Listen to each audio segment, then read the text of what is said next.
The news came like a sword through the heart of the north. A royal raven, carrying the king's seal, landed at Winterfell's tallest tower. Maester Luwin opened the scroll with a shaky hand, his eyes scanning the words once, then twice, as if disbelief might erase what he read. Jon Snow of the Night's Watch is hereby declared a traitor to the crown, it said, signed by King Joffrey Baratheon himself. The words spread through the halls like wildfire.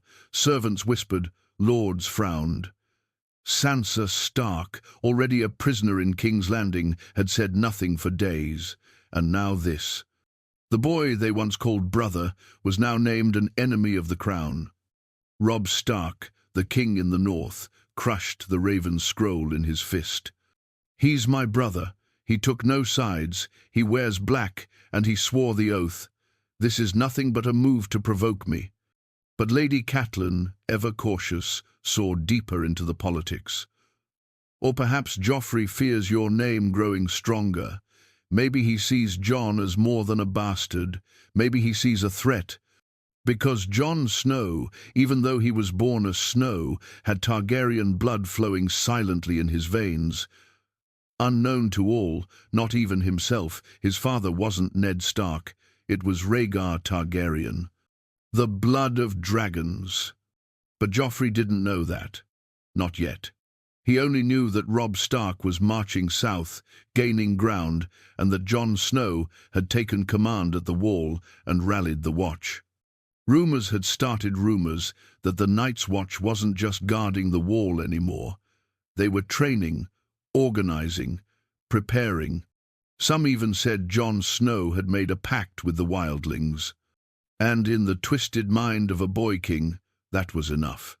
Back at the Wall, Jon stood at the edge of the icy battlements, wind slicing across his face. He stared into the endless white, but his thoughts were far behind him, south where thrones were played like deadly games. He didn't hear the footsteps behind him until Samwell spoke. "They've declared you a traitor." Jon turned, his face calm. "Then I suppose I'm in good company." He didn't flinch. He didn't curse. He only breathed deep, knowing the crown had finally noticed him. He was supposed to be a man of the Watch, free from crowns and politics. But that oath meant little when the world changed around you. Alliser Thorne, who had never liked Jon, called an emergency meeting. "You've brought royal eyes upon us. The Night's Watch is neutral, boy. You've dragged us into a war we swore to stay out of." But Jon faced him like a man. "I did what I had to do to defend the Wall. If that makes me a traitor in the eyes of a spoiled boy, so be it." Tensions grew within Castle Black. Some brothers feared the wrath of the crown. Others whispered that Jon should leave, disappear, before a royal force arrived to arrest or execute him. But Jon didn't run. He stood. Far south, in King's Landing, Joffrey smirked on his iron seat, sharp swords curling behind his golden head. "Let him come south. Let the bastard try to deny my word." Cersei raised an eyebrow. "Why stir trouble with the Watch, my son? They're no threat to you." Joffrey leaned forward. "It's not about the Watch. It's about sending a message. No one, bastard or not, defies me."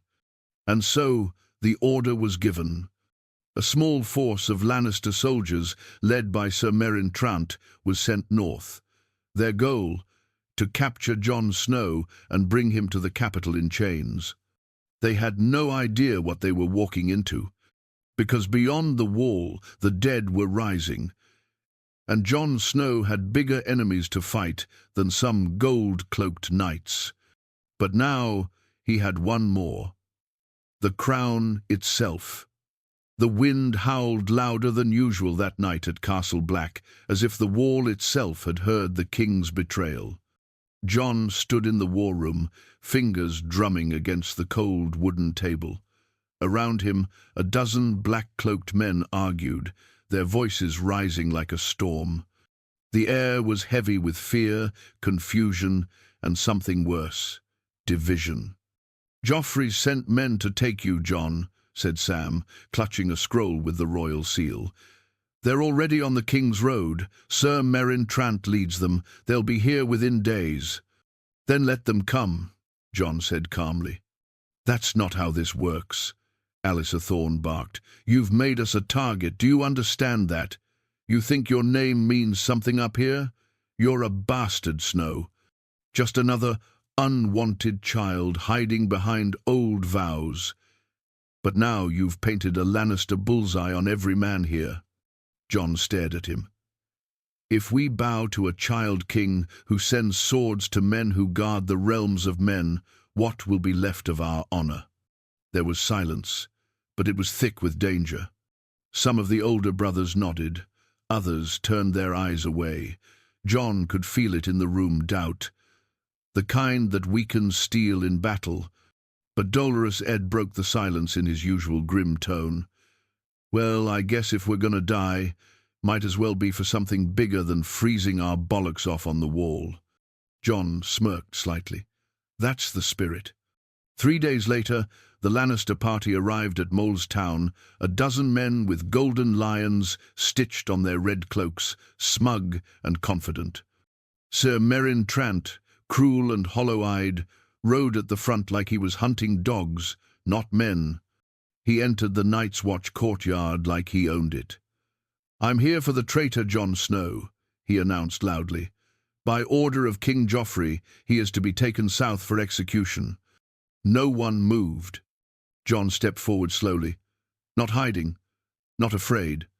"I've broken no law," he said. "I've left the wall for no war. I've worn the black and done my duty. You have no right to touch me." Meryn sneered. "The king decides who has rights, bastard, and he's decided you're a threat." Jon looked him straight in the eyes. "You bring war to the wall, and you may find more enemies than you expected." Behind Jon, black cloaks formed a line. Meryn's smile faded slightly. "You'd risk open rebellion?" "I don't answer to kings," Jon said coldly. "I answer to the realm." The next moment happened fast, faster than a breath. Meryn reached for his sword, but Ghost moved faster. The direwolf lunged from the shadows, knocking the knight to the ground with a snarl that echoed through the castle. Steel flashed. Men shouted.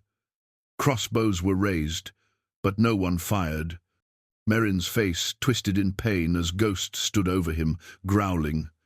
"Enough," Jon barked. "No bloodshed, not here." He stepped forward and pulled Ghost back. Meryn struggled to his feet, blood on his arm where the wolf had torn into leather and skin. "You'll regret this," he hissed. "The king will send more, hundreds if he must." Jon's eyes burned like the torches on the wall. "Then he'd better send an army." That night, Jon met with Maester Aemon in the library, the old man's blind eyes staring into nothing, yet seeing more than most. "You've stepped into a storm, Jon," Aemon said softly. "You think you're doing what's right. But right and wrong are often decided by those with crowns on their heads and swords in their hands." "I didn't ask for any of this," Jon said. "I swore to defend the realm. Now the realm wants my head." Aemon nodded slowly. "That is the price of being more than what you were born as." Jon looked out the window toward the wall, where snow fell gently. "If I must die, let it be fighting the real enemy." Aemon tilted his head. "And who is that, Jon Snow?" Jon turned, his voice low and steady. "The dead, the White Walkers. The true war is not with kings and thrones, it's with what's coming through the snow." Aemon said nothing for a while, only listened to the silence. Then he whispered, "Then let's make sure they don't kill us over a boy's pride before we even face it." Far to the south, in King's Landing, Joffrey screamed in rage when he heard Sir Meryn had returned empty-handed and wounded. He dares defy me." Cersei placed a calming hand on his shoulder. "He's baiting you. He wants you to overreach. You are a king, not a boy who chases wolves." But Joffrey's eyes burned with fury. "I want his head. I want the wall to burn." And with those words, he sent ravens to House Bolton to Roose and his bastard Ramsay. "Take the north, take the wall, and bring me Jon Snow's head." Snowstorm winds howled like 1,000 ghosts as the ravens flew from King's Landing to the Dreadfort. Atop the high towers of House Bolton, Roose Bolton read Joffrey's message by candlelight.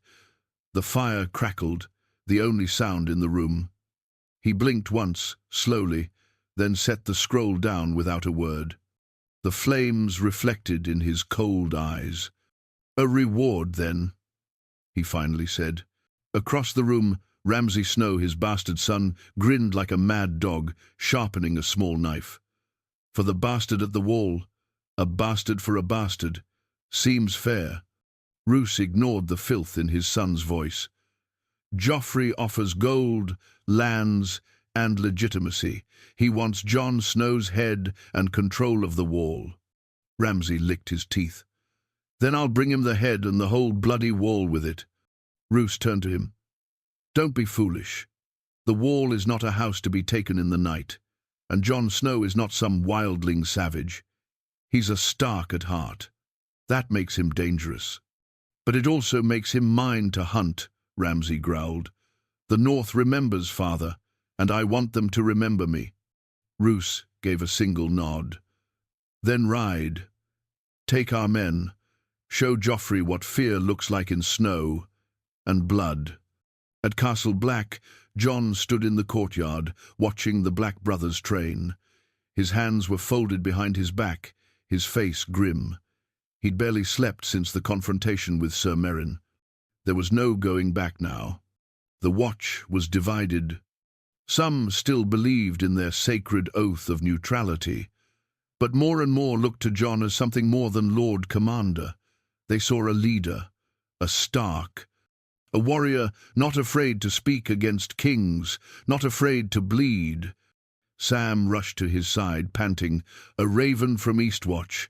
Reports of Bolton banners moving north, hundreds of them, headed straight for the wall." Jon's eyes narrowed. "Ramsay."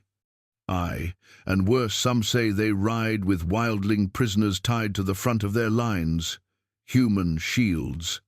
Jon's jaw clenched. "He's provoking us, trying to break the vow we swore." "Do we wait?" Sam asked. Jon looked out at the horizon. "No, we prepare." He called the Black brothers together that night, stood before them not as a commander, but as a man ready to fight for survival.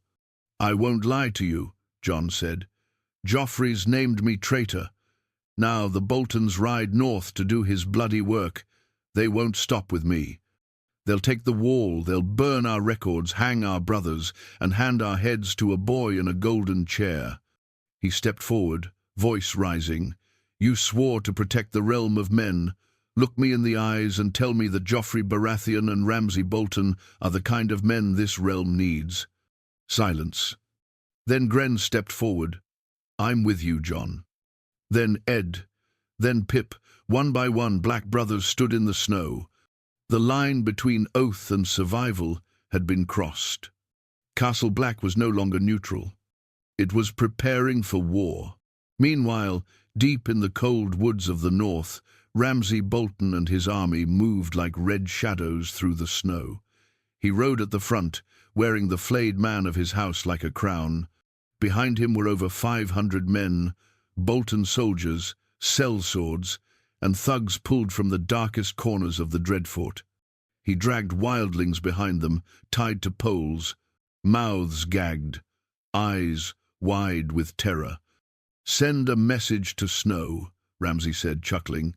"Let him see what we bring."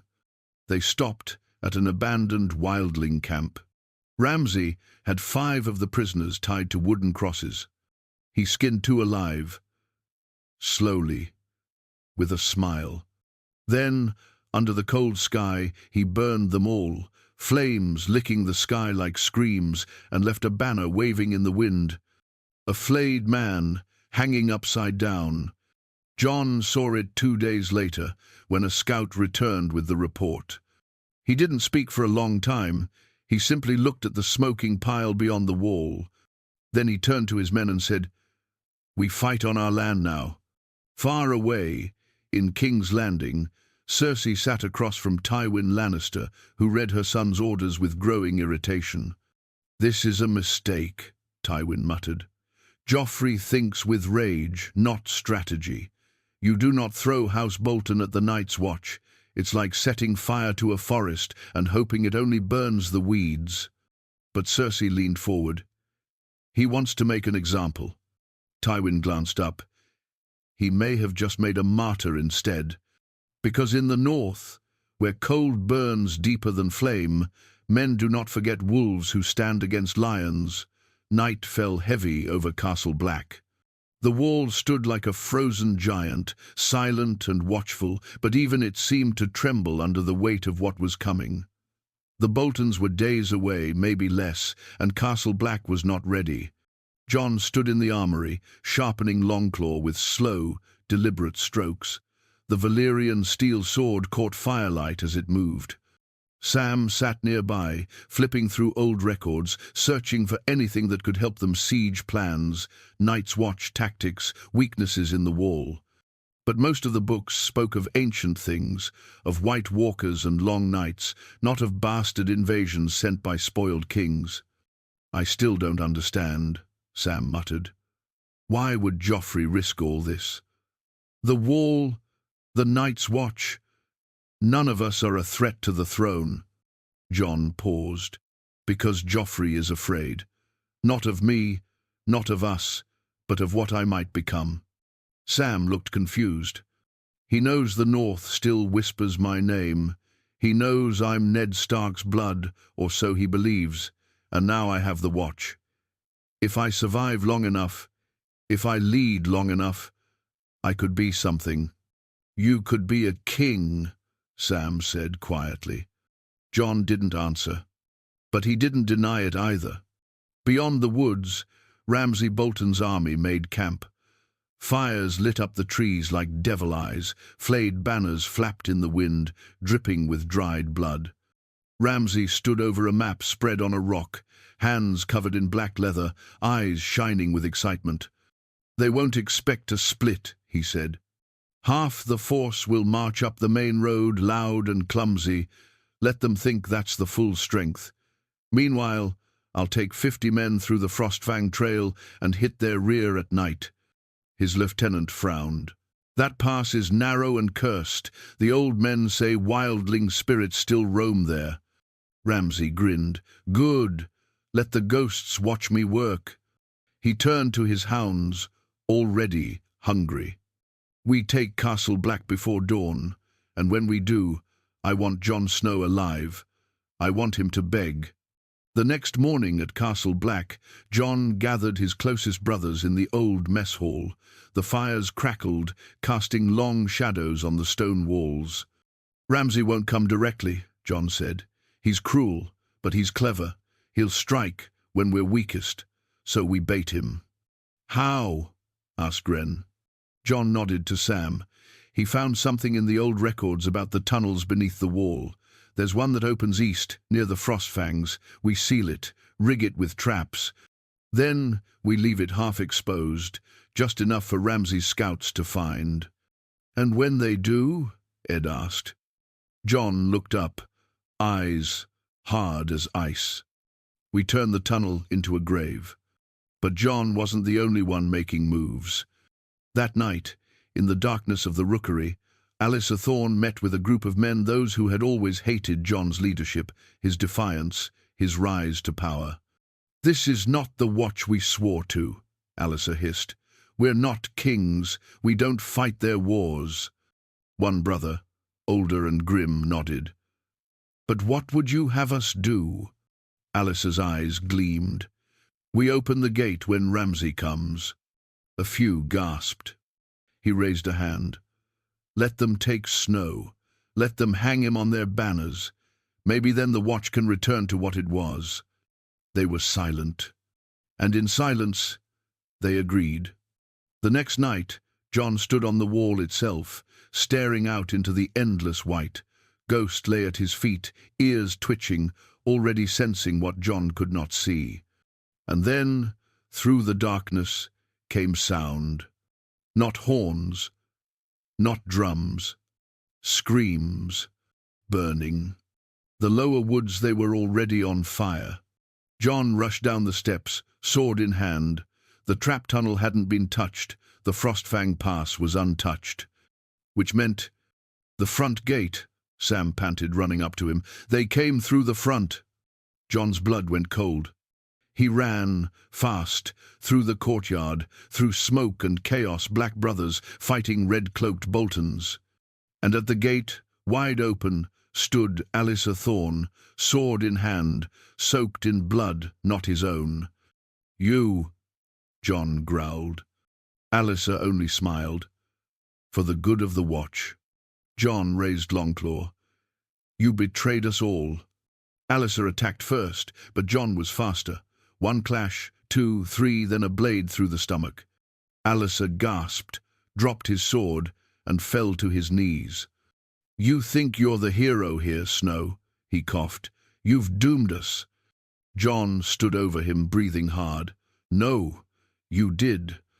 And behind him, the flames grew higher, as Ramsay Bolton entered Castle Black, laughing into the night. Smoke and steel ruled the night. Castle Black, once a stronghold of ice and oaths, was now drowning in blood. The Boltons had poured in through the open gates like rats through a cracked wall, cutting down black brothers as they slept or scrambled for weapons. Ramsay Bolton walked calmly through the chaos, flanked by a dozen of his personal guards. His armor was black and red, his face half lit by firelight, twisted in delight as he admired the slaughter. "Do you hear it?" he said, stepping over a dying man. "That's the sound of bastards burning." A crossbow bolt flew past his head. He turned, smiling. "They still think they can win." From atop the dining hall roof, Jon Snow fired again, then ducked. Ghost stood beside him, growling low, blood already staining his white fur. Ed scrambled up beside him. "We've lost the Eastern Tower. Sam's trying to hold the library with 6 men. Jon cursed under his breath. "We can't hold the wall with traitors behind and Bolton knives in front." "They're not here for the wall," Ed said grimly. "They're here for you." Jon knew it. Ramsay wouldn't stop until he had Jon's head. No, not even his head. He wanted Jon broken, humiliated, paraded back to King's Landing like a dog on a leash. But that would never happen. Not while Jon still breathed. "We fall back to the top of the wall," Jon ordered. "Get the dragonglass. Burn the stairs after. We hold the height or we die here." Ed nodded and disappeared into the smoke. At the library tower, Samwell Tarly shook as he shoved bookshelves against the doors. His sword, a dull, poorly balanced piece of iron, lay nearby, untouched. He had never killed a man. He didn't want to start now. Gren and Pip stood near him, bloodied but breathing. Outside, boots crunched on gravel. Ramsay's men were coming. Then a pounding knock. A twisted voice sang through the door. Little pigs, let me in." Gren raised his sword. "He's mad," Pip whispered. "We should have run when we had the chance." Sam stood, breath shaking. "No, Jon stayed to fight. We stay too." The door cracked under a heavy boot. The second kick splintered it. And just as the third was about to break it open, boom! A blast echoed from the wall. Fire streaked across the sky like a red comet. The northern tunnel, rigged with wildfire barrels Jon had hidden beneath the old ice shafts, had been ignited. Ramsay turned his head sharply as the flames roared behind him, lighting up the entire sky. Dozens of his men screamed as they were consumed by green fire. Jon had sprung the trap. On the wall's upper platform, Jon held the torch, breathing hard. Ed stood beside him, half blinded by the blast. "Did we get them?" Ed asked. Jon looked through the smoke and flames. "No," he said coldly. "We got some, but Ramsay's still alive." And as if summoned by hate, Ramsay appeared below, looking up at Jon, eyes full of venom. Jon stared down at him, calm as the dead. Ramsay shouted, "This is your legacy, Snow. Burning your own wall? Killing your own brothers?" Jon didn't flinch. "Better to burn what's ours than let you take it." Ramsay laughed. "You can't hold forever. When the flames die, I'm coming up that wall." Jon turned away. "Then I'll be waiting."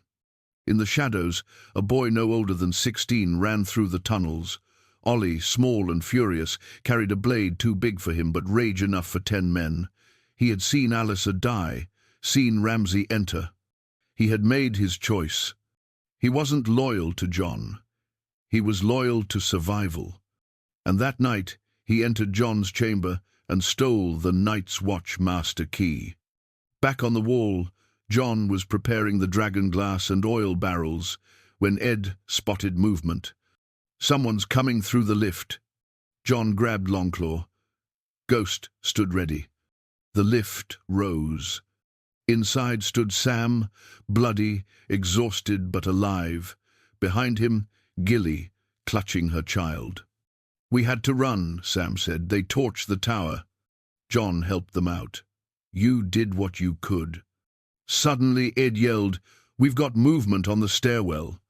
Jon rushed to the edge and saw Ramsay himself, scaling the frozen stairs, his men using shields to block falling rocks and oil. Slowly, step by step, they were coming. Jon turned to Ed. "Now we finish this." They had one last barrel of wildfire.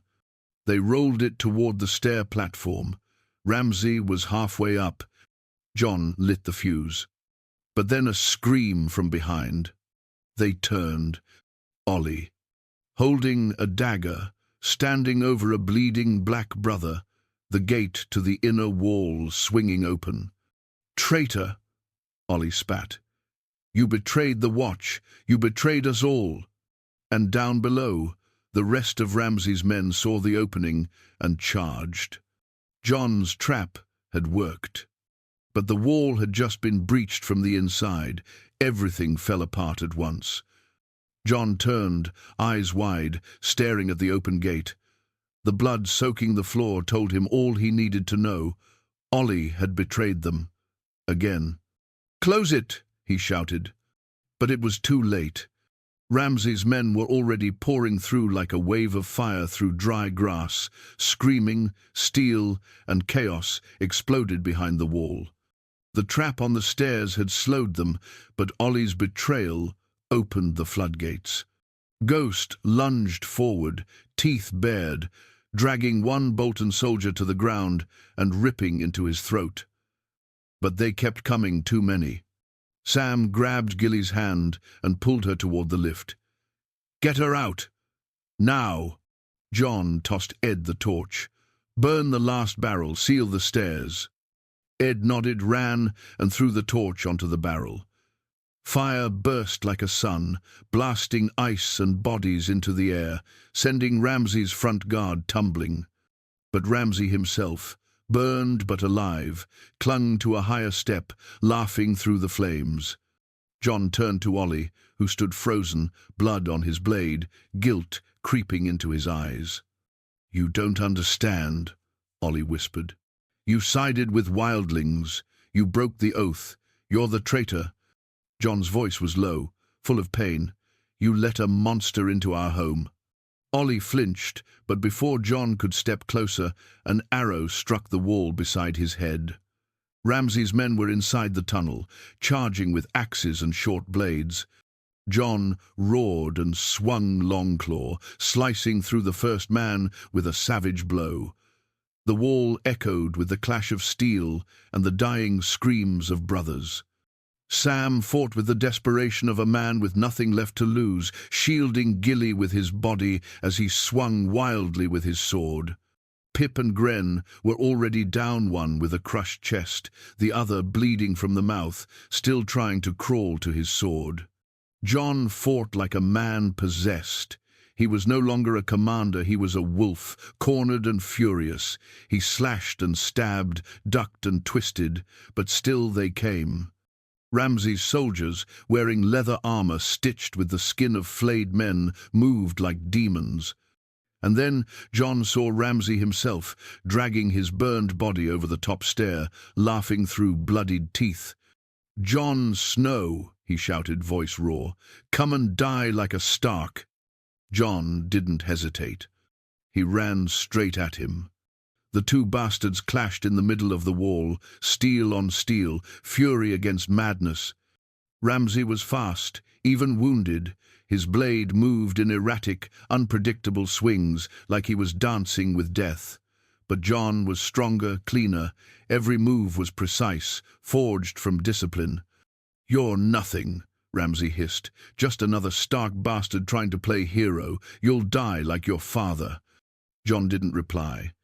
He knocked Ramsay's sword aside, drove his elbow into his face, then kicked him down hard. Ramsay coughed blood, eyes wide but still smiling.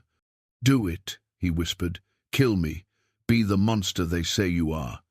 Jon raised Longclaw, and then Ghost yelped. He turned. A Bolton soldier had driven a spear into Ghost's side. "No!" Jon screamed. In that split second, Ramsay lunged with a dagger, slicing Jon across the ribs. Pain exploded through Jon's side, but he didn't go down. He grabbed Ramsay by the throat, slammed him to the icy ground, and held Longclaw to his neck. "I should kill you," Jon growled. "But I'm not like you." He stood, blood dripping from his side. And then, horns. Loud, deep, repeating. 3 blasts. Not from the Boltons. From the north. Ed staggered to the edge of the wall, his eyes widened. Gods! Jon looked too. Across the frozen plain, riding from the woods like shadows breaking from ice. House Mormont, House Umber, Karstark rebels, northern banners, and at the front a massive direwolf banner flapping in the wind. Not Stark. Lyanna Stark's face painted across it. Leading them was a woman in black armor, hair tied in a northern braid, riding a white horse through the snow. "Sansa," Jon whispered. She had come with the Old North. She had raised the forgotten houses, and she had come to save her brother. The Boltons on the wall heard it too, panic setting in. Ramsay's smile finally vanished. "You've lost," Jon said, breathing hard. "The North remembers." Jon turned to Ollie, who stood stunned, watching it all fall apart. "You still have a choice," Jon said. But Ollie dropped his dagger and ran into the darkness. The horns blew again, and the real war for the wall was about to begin. Snow and blood blanketed the wall. The Bolton soldiers who had once marched in like victors were now scattering like rats in daylight.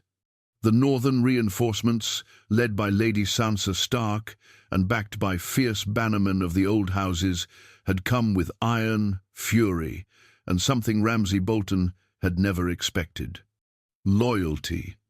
From the top of the wall, Jon could see them flooding in from the east, cutting down Bolton men who tried to flee, their banners flying high, the bear of House Mormont, the tusks of the Umbers.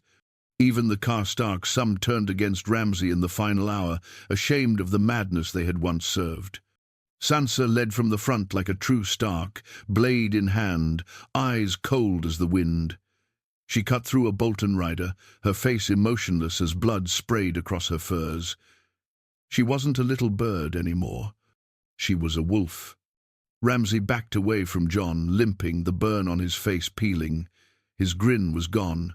He reached for a small horn at his belt and blew once, sharp and loud. Jon raised his sword. "What are you calling now, Ramsay? There's no one left to save you." Ramsay spat blood. "I'm not calling for them, Snow." Suddenly, a horrible sound echoed through the wall, deep, thunderous howls. From the dark, lower tunnels beneath Castle Black, a pack of Ramsay's hounds burst into the open. Not just dogs, monsters. Starved for days. Trained to kill at the scent of fear, Their eyes glowed like coals in the firelight. Sam screamed, pulling Gilly behind a wall of crates. Ed barely dodged as one lunged at him. Ghost, wounded but alive, stood between John and the pack, snarling. Ramsay smiled again, lips split with blood. "Let's see which bastard they love more." And the dogs charged. John spun, shouting, "Hold the gate! Protect the wounded!" The battle inside Castle Black turned into a storm of teeth and steel. Men fought beasts in narrow passages, the howls mixing with screams and steel clashing against claws. The hounds were faster than men, unafraid of blades, lunging at throats with terrifying accuracy. One jumped at John, but Ghost intercepted, jaws locking with its own, both wolves tumbling across the icy floor in a blur of red and white. John caught another mid-air and drove Longclaw straight into its chest. Two more leapt toward Sam, but Ollie appeared from the shadows, sword in hand, slicing one down, the blade trembling in his grip. Sam stared in shock.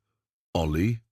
Ollie didn't speak. He stabbed the second hound, barely dodging its bite, his eyes wide and glassy.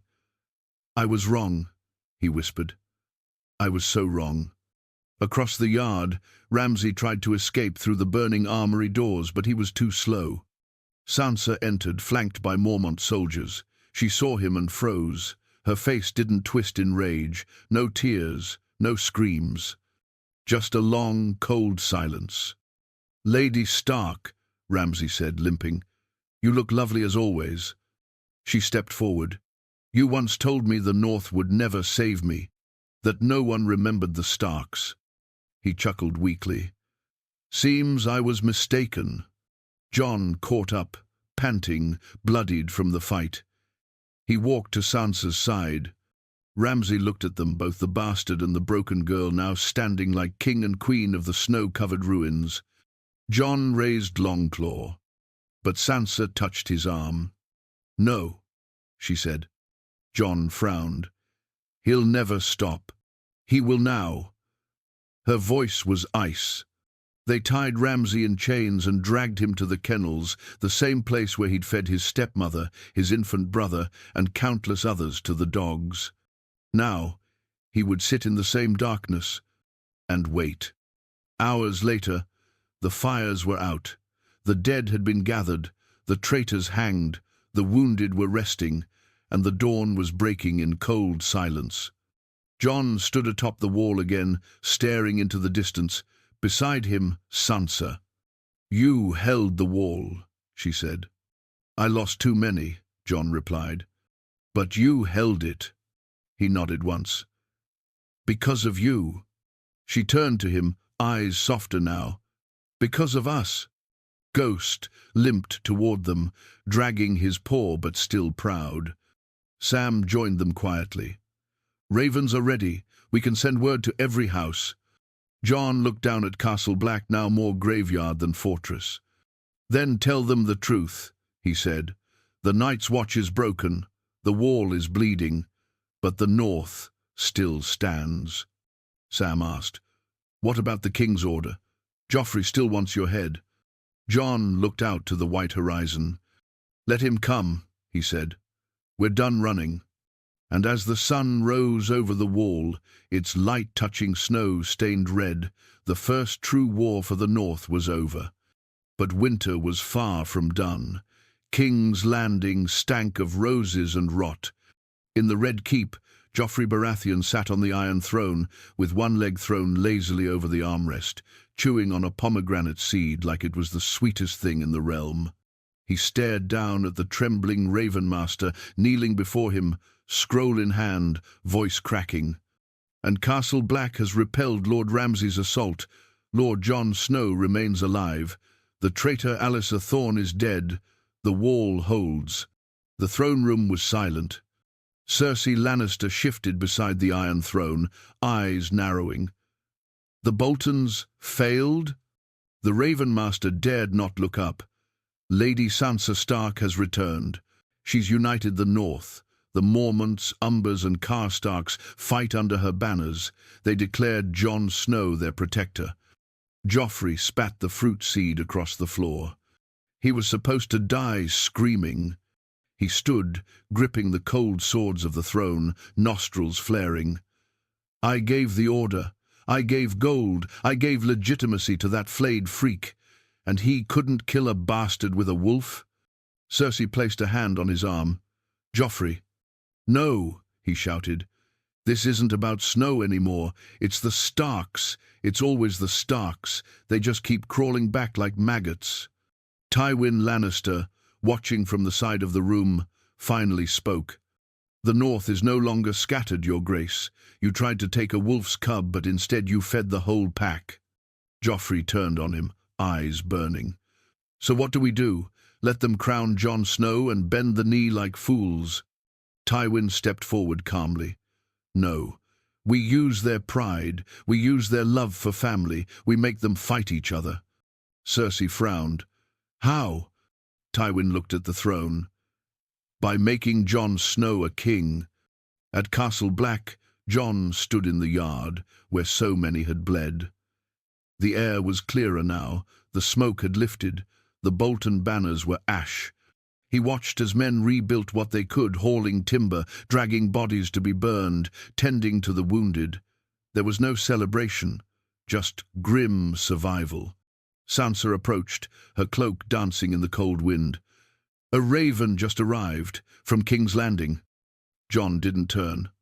What now? She handed him the scroll. He read it once, then again, then dropped it to the ground. Sansa's eyes searched his face. What does it say? Jon's voice was tight. Joffrey has named me Warden of the North. Sansa's lips parted in disbelief. He what? He recognizes my loyalty, Jon said, bitter. He pardons my so-called treason and offers me Winterfell. He calls me Lord Stark. But you're not a Stark, Sansa whispered. Jon looked at her. He knows that. It was a trap, perfectly woven.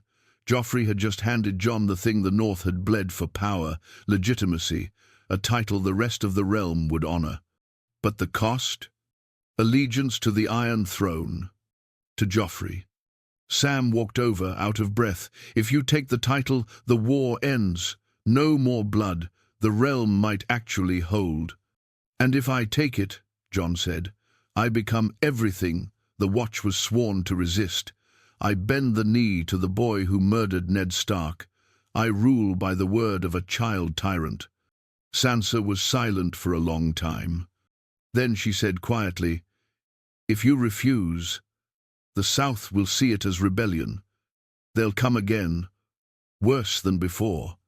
Jon looked around at the men rebuilding walls, at the burned bodies being laid to rest, at Ghost, limping but alive. I didn't want any of this, he muttered. I never asked to be a lord. But you are one now, Sansa replied. Whether you bend or break, you're no longer just Jon Snow. That night, the Council of the North gathered in the Great Hall. The fires burned low, casting long shadows on ancient walls. Jon stood at the head of the table. He placed the scroll on the table. Joffrey Baratheon offers peace, if I swear fealty and accept Winterfell under his crown. The room rumbled. No Stark ever bowed to the likes of him, said Lady Mormont. Winterfell belongs to the North, said Lord Serwyn, not to southern children playing king. Tormund Giantsbane, present as a guest, only laughed. Bend the knee, he should bend over. Sansa stood beside Jon, but said nothing. They all turned to him. The room went still. Jon looked down, eyes shadowed. Then he spoke. Tell Joffrey this. The North remembers. The Wall remembers. And I remember the blade he held to my father's neck. We are not his dogs to be leashed. He looked up, eyes full of fire. The North is free, and I will never wear a crown bought with my family's blood. A moment of silence. Then the room erupted with cheers. Banners were raised, swords slammed against tables. The North had its answer. They had chosen their leader, not a bastard, not a lord, a wolf who said no to a crown. And far to the south, Joffrey crushed the response, scroll in his hand, and screamed until his voice broke.